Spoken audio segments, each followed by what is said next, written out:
KABUL, Sohail Pardis, an Afghan interpreter who worked for the US Army, was beheaded by the Taliban.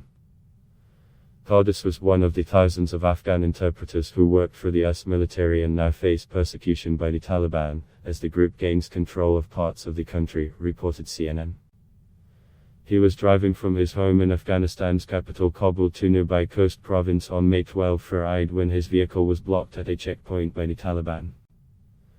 Villagers who witnessed the incident told the Red Crescent that the Taliban shot his car before it swerved and stopped. They then dragged Pardis out of the vehicle and beheaded him.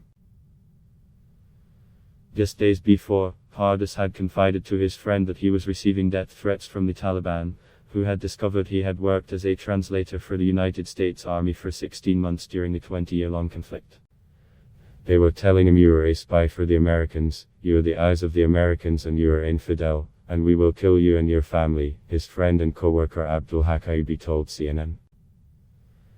In a statement issued in June, the Taliban said it would not harm those who worked alongside foreign forces. A Taliban spokesperson told CNN that they were attempting to verify the details of the incident but said some incidents are not what they are portrayed to be. But those who spoke to CNN said their lives are now under threat as the Taliban launch revenge attacks following the US withdrawal from Afghanistan. At the height of the war, there were about US troops in the country, as part of a NATO force, reported CNN. "We can't breathe here. The Taliban have no mercy on us," Ayubi said. Around Afghans who worked for the US military have applied for a special immigrant visa program that would allow them to go to the United States. On July 14, the White House said it was launching Operation Allies Refuge, an effort to relocate the thousands of Afghan interpreters and translators who worked for the US and whose lives are now at risk. The evacuation will begin in the last week of July for a special immigrant visa (SIV) applicants already in the pipeline, White House Press Secretary Jen Psaki said in a briefing. Previously, the Biden administration said it was in talks with a number of countries to act as safe havens until the US can complete the long visa process, a clear sign the government is well aware of the looming threat posed by the Taliban, reported CNN.